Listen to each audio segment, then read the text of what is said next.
Quatro grandes oportunidades no fluxo de caixa. Muita gente diz, José, eu tenho meu fluxo de caixa, eu acompanho ele, mas não sei o que eu faço com ele. Né? Alguém disse para mim fazer esse controle, mas o que é que eu faço? Que decisões eu tomo? Se eu sou gestor financeiro, quais os caminhos eu tenho? Eu vou apresentar para você quatro oportunidades que você tem que enxergar no seu fluxo de caixa. Ou seja, quando a gente começa a botar alguns parâmetros dentro da sua análise, você vai ver que fica muito mais prático, muito mais fácil você conseguir resultado da empresa, ok? A gente vai falar sobre recebíveis, vai falar sobre pagáveis, vai falar sobre estoque e vamos falar sobre previsibilidade. São quatro áreas que dá para trabalhar muito bem o fluxo de caixa. Então, quando eu for analisar o fluxo de caixa, eu tenho que prestar atenção nesses pontos, porque é o que faz a roda girar. Faz com que o meu fluxo de caixa fique muito mais saudável se eu presto atenção nessas quatro grandes oportunidades. Fechou? Então vamos lá, gente. Recebíveis como alavanca de caixa. Quando eu digo que recebíveis são alavancas de caixa, eu tenho que observar que muitas vezes nós damos prazos, só que esses prazos não são obedecidos. Ou seja, eu tenho inadimplência. E quando eu tenho inadimplência, significa que eu prestei um serviço ou eu dei um produto e eu não recebi por ele no tempo que nós tínhamos combinado. E isso vira um grande problema. Então, a primeira questão que a gente trabalha, né, dentro desse conceito, tá, de recebíveis é diminuir a probabilidade da inadimplência. E como é que eu faço isso? Eu faço isso com políticas claras de crédito. Então, pare de vender para todo mundo, dando crédito para todo mundo como se fosse o dia de amanhã. Você tem que ter uma política clara que realmente te dê essa avaliação. Você tem que avaliar também o score. Score, ela avalia a capacidade de pagamento do teu cliente. Então, isso te ajuda demais no processo. Gente, inadimplência ela não é uma brincadeira. E muitas empresas não levam a sério. E aí acabam tendo sérios problemas no fluxo de caixa por não perceber isso, por não cuidar disso como deveria. Você tem que ter limites claros sobre a concessão de prazo. Muitas vezes o pessoal não se toca na concessão de prazo e simplesmente dá, achando que está tudo certo. E não pode, os teus vendedores têm que ter claro isso. Inclusive, essa é uma das dicas que eu sempre dou. O seu vendedor deveria fazer também um curso de gestão financeira. Ele precisa entender o impacto que ele causa quando ele vende ruim, de forma errada. Entendeu? E é claro, fazer uma revisão contínua desse processo de recebimento, de dar prazos, de dar crédito para o mercado, beleza? Então, primeira coisa que, se você já fizer isso daqui, você já tem uma oportunidade. Você já faz um crivo e já te ajuda a não vender, né, e sair na perda com aqueles clientes que não pagam. Outro ponto que você tem que dedicar é na cobrança ativa. É muito comum as empresas acabarem não fazendo ou não tendo cuidado com a cobrança, né? E você precisa ter uma régua de cobrança. O que é uma régua de cobrança? Antes de vencer, você já manda mensagem. Ah, José, eu não vou ser chato? Na verdade, não. Você está sendo estratégico. Você está ajudando o cliente a lembrar do compromisso que ele tem contigo, porque se ele não pagar, você também vai ter dificuldade em pagar o teu funcionário, tu também vai ter dificuldade de pagar as contas, e aí vira uma cadeia ruim. Então, você tem que ter uma régua de cobrança. Então, antes do vencimento, no dia do vencimento, pós-vencimento. Por quê? Se você tem uma régua de cobrança, você evita fazer um desgaste emocional com o cliente e, às vezes, até perder o cliente sem necessidade. Então, a régua de cobrança, ela te ajuda nisso. Outro ponto, você ter condições de fazer acordos rápidos. Lembre-se, quando surge a possibilidade de quitar, você tem que dar essas condições de maneira rápida e estratégica, beleza? Outro ponto que você tem que observar e que ajuda muito no teu fluxo de caixa são as condições comerciais. Talvez você tenha que avaliar a possibilidade de um adiantamento parcial da venda. Isso já ajuda o teu fluxo de caixa, te dá um respiro. Isso daqui é interessante ser considerado. Ou, dependendo do teu tipo de negócio, você vir com assinatura, né? Aquele assinatura onde, né, a gente vê muito comum, às vezes, barbeiro. Ah, você paga um valor mensal e você tem direito a tantos cortes no mês. É fantástico, porque te dá previsibilidade, entende? Então, se o seu negócio tem essa possibilidade nos recebíveis, é ótimo, né? Faça. E José, quais são os indicadores que eu devo acompanhar em relação aos recebíveis? Inadimplência. Principalmente inadimplência. Você tem que saber como é que está a tua inadimplência, como é que está a régua, como é que está a cobrança. Então, a inadimplência ela te ajuda muito nesse processo. Você tem que ter meta de inadimplência para não ter problema. Fechou? Então, essa daqui é a primeira grande oportunidade que você tem dentro do fluxo de caixa, que, se observado, eu tenho certeza que você melhora esse fluxo de entrada de dinheiro. Agora vamos falar sobre o fluxo de saída, né? Primeiro ponto importante que você precisa considerar é negociar prazos com fornecedores estratégicos. Gente, é um dos desafios que a gente encontra. É quando a pessoa ela não trabalha esse processo de negociar com o fornecedor. Né? Para que você conceda mais tempo para o cliente pagar, você precisa conseguir pagar para o teu fornecedor depois de um prazo, ok?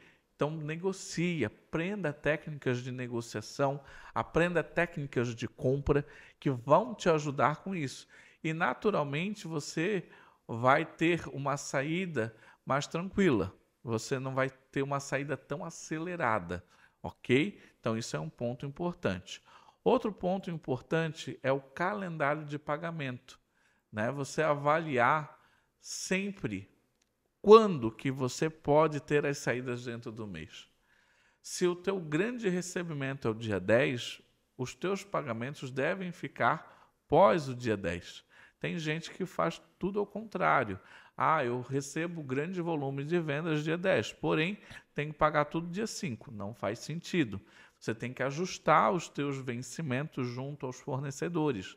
Isso é fazer pagamentos inteligentes. Então você tem que observar isso, você tem que trabalhar em cima disso para não ter problema, ok? Outro ponto importante que você precisa considerar é padronizar termos contratuais e evitar exceções que gerem multas e juros. Então, é muito comum quando a gente faz uma negociação, quando a gente fecha uma compra, ser feito contratos. Então você tem que cuidar para que os contratos não tenham tantas exceções para administrar, porque senão isso gera juros, multas e é algo que a gente evita ao máximo, porque tem impacto financeiro, ok? Então essa seria a dica de pagáveis. E quais seriam os indicadores interessantes para se acompanhar quando se fala em pagáveis inteligentes? O custo financeiro evitado. Ah, eu estou evitando X por mês por conta das minhas ações com o financeiro.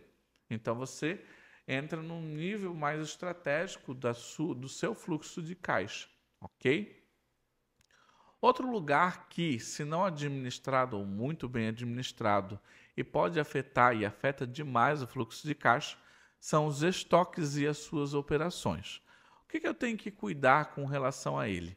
Eu tenho que cuidar que quanto mais variação e quanto mais excesso de produtos e serviços, mais eu vou consumir a minha margem. Mais difícil, mais complexo fica o processo da empresa. Inclusive, o fluxo de caixa fica muito difícil de administrar. Então, cuidado. Então, se possível, né, faça aí uma avaliação curva ABC para avaliar quais são os itens mais importantes, o que realmente sai, né? E eliminar a cauda longa dos SKUs. Tem muita gente que tem 3.000, 4, 5.000 itens dentro do seu departamento, dentro da sua empresa, e não vende nem a metade, só que tem disponível. Isso faz com que fique parado itens no estoque ou comam à margem daqueles produtos que são lucrativos. Então tome muito cuidado com o teu estoque. Estoque é dinheiro e ele é dinheiro parado. Outro ponto que você tem que considerar, que ajuda muito o teu fluxo de caixa, é fazer uma previsão de demanda integrada ao compras e à produção. Se você fizer dessa forma, eu tenho certeza que você vai ter resultado, porque as coisas ficam mais casadas. Você não entra no modo desespero e compra excessivamente, ou coloca em estoque excessivamente. Você vai colocar exatamente aquilo que precisa. E lembre-se, lead time menor, ou seja, o tempo de entrega, desde o pedido até a entrega efetiva, ele custa, né? Ele tem menos capital empatado. Então eu tenho que tomar esse cuidado, porque senão eu acabo gerando um estoque muito alto se eu tenho um lead time maior. Engraçado, né? Então, assim, é algo que a gente tem que observar dentro da nossa empresa para que não tenhamos esse tipo de problema, beleza? José, quais os indicadores você indica acompanhar para validar essas oportunidades dentro do fluxo de caixa? Quantos dias de estoque, no geral, eu tenho dos produtos? E qual o meu ciclo de conversão de caixa? Quanto tempo um produto que eu comprei, ele retorna para o meu caixa? Comprei, vendi, recebi. Qual é o tempo, qual é o meu ciclo de caixa para isso acontecer? Ok? É importante você acompanhar isso e isso afeta diretamente o teu fluxo de caixa. E a última dica, a última oportunidade de fluxo de caixa que você tem é a previsibilidade e a monetização de caixa. Então, gente, é importante você fazer sempre um forecast ou um planejamento financeiro das próximas 12 semanas. Então, toda semana você vê as próximas 12 semanas como é que está de recebimento e de pagamento. Você fazendo esse trabalho, você identifica com antecedência quando você vai ter falta de dinheiro no caixa. E assim você tomar ações, medidas com antecedência. Então, ela precisa ser atualizada por semana, ela pode ser atualizada por centro de custo e por carteira. Então, você tem que ter pelo menos um planejamento financeiro toda semana que avalia as próximas 12 semanas da tua empresa.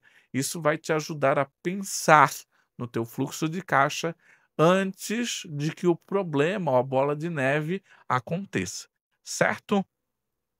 Outra dica: concentre saldos e aplique sobras automaticamente. Em muitos bancos, nós temos condições de ter rentabilidade sobre sobras. Às vezes fica um valor alto no conta corrente desnecessariamente.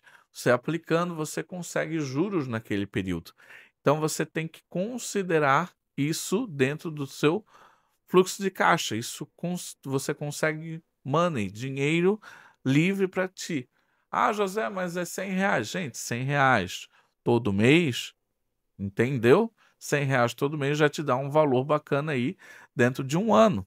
Então, são coisas que você tem que prestar atenção. José, que indicadores você me traz em relação a isso?